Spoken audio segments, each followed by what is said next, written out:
huge, heartfelt thank you to Audit the Audit, one of the most respected channels breaking down police encounters and exposing civil rights violations with clarity, integrity, and honesty.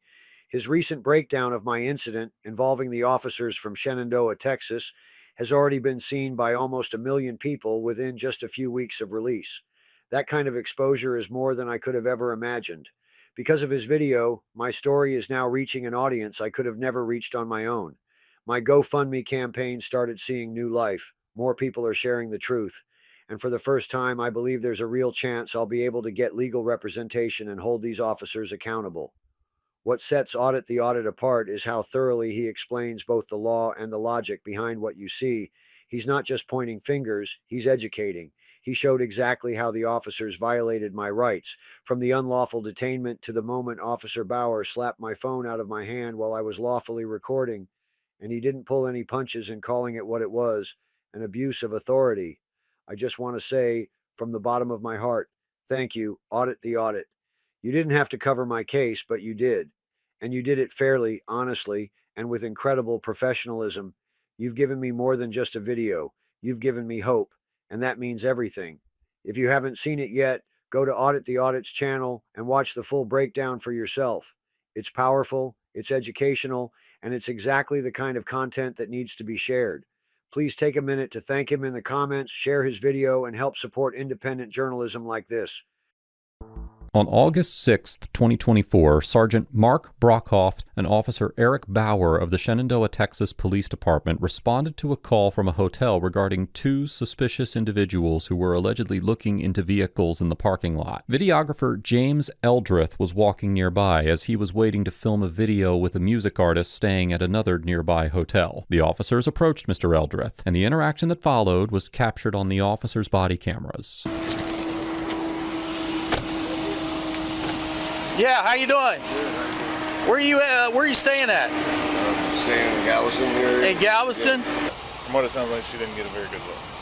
The officers discussed the description of the quote-unquote suspicious persons given by a witness who admitted that she did not get a good look at the suspects, and that she stated that one of the suspects was taller than the other man who had been detained and carrying a black backpack. Notably, this information was provided after Mr. Eldrith was already detained, and according to Mr. Eldrith, the only description provided by the initial caller was that the individuals, quote, looked homeless. As the Fifth Circuit Court of Appeals, which has jurisdiction over Texas, explained in the 2022 case of United States versus Alvarez, in order to justify a Terry stop, a physical description of a suspect must be sufficiently specific and particularized, and a description that could apply to a large number of innocent citizens does not authorize officers to seize any one particular individual. Now, while that court noted that a less specific description can support reasonable suspicion where there is temporal and geographic proximity to recent criminal activity, the initial description provided of 2 allegedly homeless-looking males was so broad and subjective that it is unlikely that a court would conclude that the officers had the reasonable suspicion necessary to detain Mr. Eldrith, based on the general, imprecise physical description of the suspects and his proximity to the hotel on a public sidewalk. After speaking with the other officers, Officer Bauer goes inside the hotel to ask about reviewing their security camera footage. Hey. Hi, how's it going? Did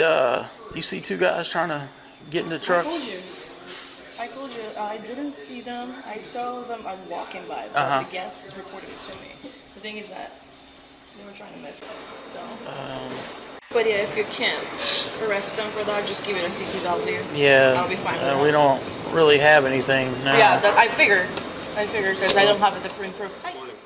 Officer Bauer spends the next several minutes thoroughly reviewing the hotel's surveillance footage, and at one point, he readily admits that Mr. Eldrith is not captured anywhere on the video. The only one that I've seen is not the guy that I got. After reviewing the surveillance footage for nearly 30 minutes, Officer Bowers eventually leaves the hotel to report his findings to the other officers on the scene. So, didn't see the actual, Shady, y'all's guy. When you have proof that you got the wrong guy and you don't want to look at it, you're doing that on purpose. You're not looking at it on purpose. Mr. Eldrith repeatedly tells the officers that he has proof of what he's been doing on his phone because he has been filming the whole time, and the officers refuse to review the footage. In the 2018 case of District of Columbia versus Westby, the Supreme Court held that officers are not required to accept a suspect's innocent explanation at face value, and that they are not required to, as they say, rule out a suspect's innocent explanation for suspicious facts. However, it is important to note that this case involved a probable cause determination where there was sufficient evidence to arrest, and the suspects only provided a verbal explanation of their conduct rather than video evidence. Here, the officers had detained Mr. Eldrith on alleged reasonable suspicion, although as we discussed earlier in this episode, the facts known to the officers likely fell short of what is required to justify a lawful Terry stop. Now, even assuming, for the sake of argument, that the officers had reasonable suspicion when they initially detained Mr. Eldrith, a Terry stop can become unlawful once the reasonable suspicion justifying it dissipates. As the U.S. District Court for the Northern District of Texas explained in the 1988 case of United States versus Price, reasonable suspicion must be evaluated in light of all facts known to the officers, and officers may not disregard information that tends to dispel suspicion, now quoting, in a self-serving attempt to continue an investigatory stop beyond the scope of the momentary detention contemplated by the Terry decision. Similarly, the Supreme Court held in the 1983 case of Florida versus Royer that officers must employ the least intrusive means reasonably available to verify or dispel their suspicions promptly during a Terry stop. The Shenandoah officers' repeated refusal to review Mr. Eldrith's readily offered exculpatory evidence contravenes this standard and suggests that they were not diligently pursuing a quick confirmation of guilt or innocence. So y'all got a guy down there. I can go and brought him down here and see if I know him or send a picture to you or whatever.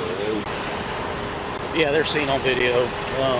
yeah, we're sitting on a bench. Yeah, okay. No one asked This us is to a deal. leave. Hold on, listen to him. Yes, sir. This is a deal. They don't want you on that property no more, I understand. so we're going to issue a criminal trespass. You have to ask me to Okay. leave first. That's Huh? the law. Well, Criminal trespass comes when they ask you to leave. that's No what one's I'm asking. doing. You can't even ask me to so leave. this They is a have to do it. warning. I This is a understand. warning. So we're going to need your information because I No, need you to. don't. Okay, well, Not to ask me to leave. I'm going to write Ask you me a to ticket for failed ID. Yeah, and that's I'm a gonna put secondary you, offense. I'm going to put That's you on You can't ACES. arrest me for false So ID unless you have a you're reason not, to arrest you're not me. arrested Then how you going to ask me? being detained. How you going to give me a finger Okay. ID if So- I ain't been arrested? because I you're know the law. refusing to identify yourself. Then you have nothing I don't to have worry to about. identify myself unless you have placed me under arrest. I'm not going to sit here. and- Really? Because I'm going to sit here with my lawyer here in a little while. After falsely claiming that Mr. Eldrith was on the security video, Sergeant Brockhoeft informs him that he will cite him for failure to ID, and Mr. Eldrith argues that he's not required to identify himself unless he is arrested. Section 38.02 of the Texas Penal Code makes it an offense for an individual to refuse to give their name, address, or date of birth to a peace officer who has lawfully arrested them, but does not create a requirement that individuals who are merely detained identify themselves. Therefore, Mr. Eldrith is correct in his assertion that in order to commit the offense of failure to identify, the individual must be lawfully arrested. Okay, well, here's the deal. You know that's private property, right? They have to ask me to leave. I know all those laws. I told you I was thinking about becoming a... Technically, I've seen both of y'all looking in vehicles. I Don't know what guarantee you're year. wrong, you're lying. Okay. They're lying or you're lying. My So- proof's right there. Video don't lie. Video don't lie. I'm not fingerprinting. You fingerprint me, I'm going to have you guys. I'm going to have your job. I don't know about your job, but see if you don't break. You gonna break my fingers? They're pulling on my fingers is extremely difficult. They're trying to ID me against my will. Sir, you're violating, you're working under color law. You're working under color law and you're breaking, you are violating my civil rights. So if you refuse, I'm not refusing. You're you forcing me refuse- against my will. we're going to be taking you to jail. Take me to jail. Take me to jail, I refuse. Take me to jail, I refuse.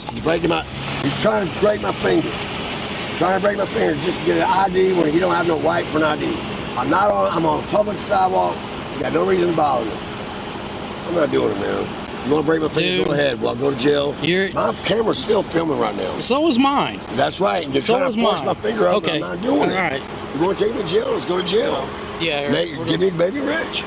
There ain't no reason for it. The officers attempt to forcibly fingerprint Mr. Eldrith, and when he refuses to comply, they tell him that they're going to take him to jail. In the 1985 case of Hayes versus Florida, the Supreme Court noted that the Fourth Amendment could permit fingerprinting during a Terry stop, but only in situations where there was reasonable suspicion that the suspect has committed a crime, there was a reasonable basis for believing that fingerprinting would establish or negate the suspect's connection with that crime, and the procedure was carried out promptly on the scene. Here, as we discussed earlier in this episode, it is unlikely that the officers had reasonable suspicion to detain Mr. Eldrith, and there was no reasonable basis to believe that learning his identity through compelled fingerprinting would have had any bearing on his connection with any potential criminal activity. As such, it is likely that a court would conclude that the officers' attempts to forcibly obtain Mr. Eldrith's fingerprints violated the Fourth Amendment. You don't know the law, you're going to call your supervisor. If you don't know, well then why don't you know what you're doing? They have the right to refuse service to anybody, right? I'm not there anymore, sir. But if they don't want you to come back, I'm not coming back. Listen that's to the only way me. you can They don't want you to come back. How are we supposed to know who you are if you show back up? I'm not there anymore. I need to they know can't ask that me no you're more. I'm not not there. wanted for murder. I'm not wanted for Okay, murder. well, how do we Well, know why that? would you want to know I'm gonna that? take What if your I word. was wanted for murder? Somebody You have that- no right to ask me anyways. Well, usually Hey, what about somebody that guy's doesn't wanted for murder? identify What if that guy themselves was wanted for has something murder? to hide. Really? I'm protecting my Fourth Amendment right because you guys are detaining me against my will. If you arrest me, then I'll ID myself. Under threat of arrest, I will ID Oh, it's too myself. late. Is it too late? Hey, All right. I tried. So I'm under arrest for what? I tried. What am I under arrest for? Identify You can't arrest somebody for failure to identify. You can't. Then you That's don't a have secondary anything to worry offense. about. How are you going to arrest somebody Okay. for a failure to identify when you got no reason to arrest them? Check y'all out. Make sure you're not wanted. I'm not Make wanted. sure you're not breaking into cars. That's why we're here. Really? If you wanted to Okay. make sure I wasn't doing any of that stuff, why don't No. you look on my phone? It's right there. I'm telling you, guys, you have my permission. Why don't you? You look won't at it? give me You don't any want it. ID. You don't want to know the truth. You won't look You won't on there. give me any ID, You but you'll are let me look through purposely your phone. holding me. I told you, you can see So- what I'm doing. The film's constantly. We're trying to get his information and get him to identify who he was, but he won't give up anything. Like, he won't give us a name, date of birth, or nothing. He's playing the whole, this is my Fourth Amendment, you know, you don't have a right to detain me, you don't have a right to ask me who I am, that kind of deal. So can I arrest him for failure to ID since it's a reasonable suspicion, like he matches the person on video pulling? Okay. Thank you.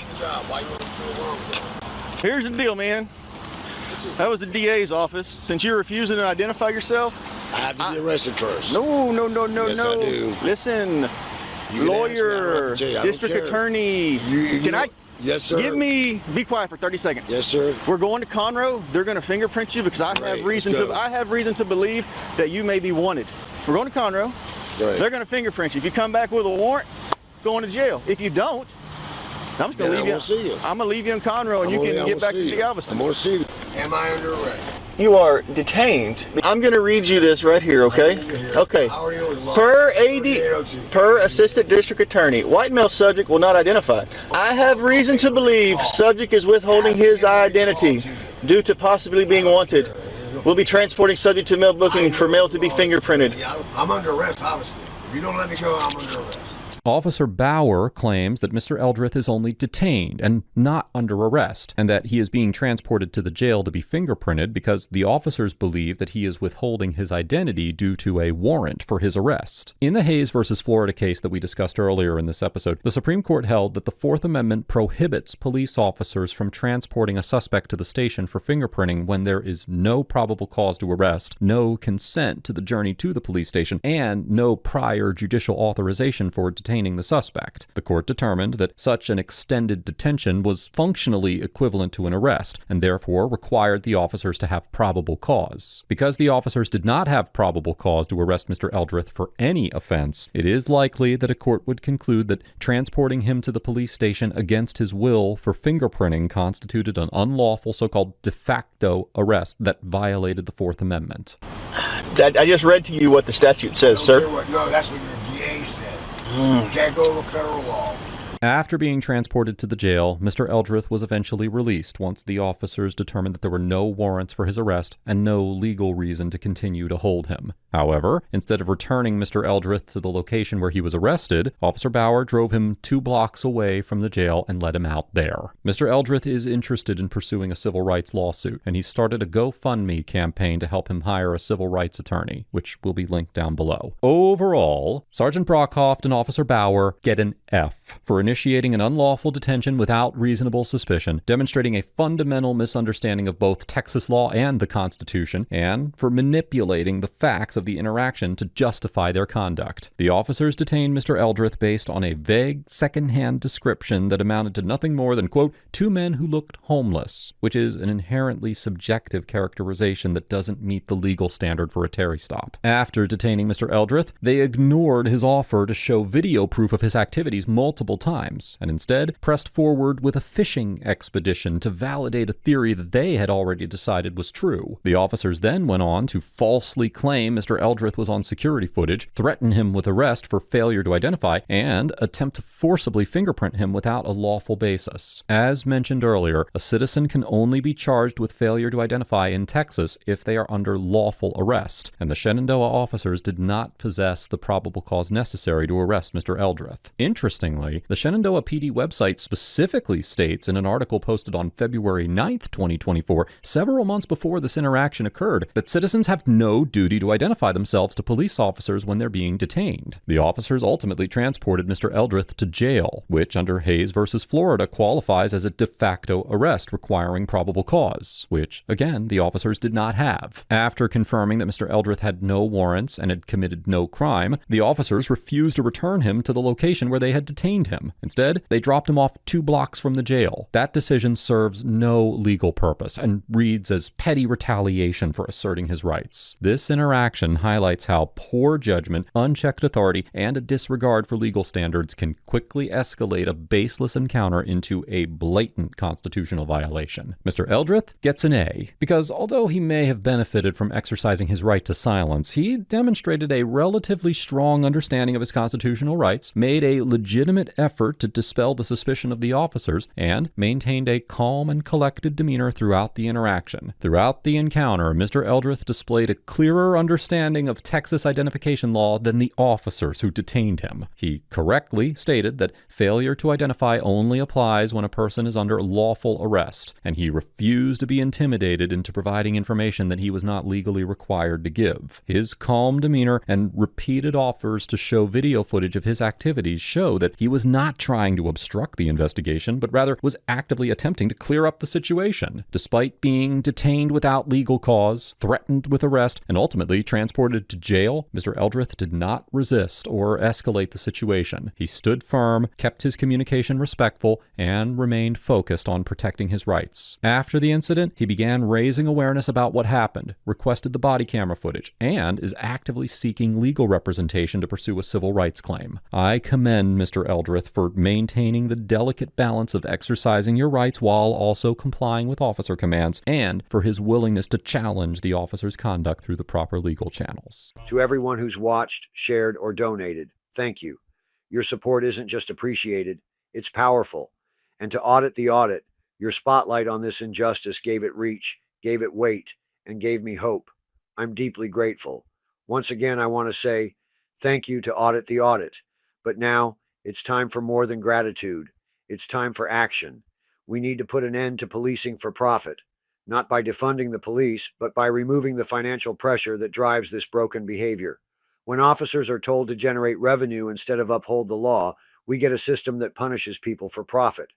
A system where harmless actions, like missing a turn signal, having tinted windows, or driving with a broken taillight, become cash grabs for city budgets.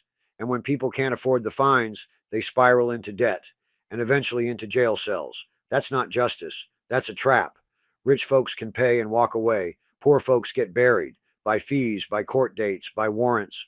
We're not saying end accountability. We're saying make it fair. Replace fines with community service, not financial punishment. Stop tying officer job security to citation quotas. Let police protect and serve, not punish and charge.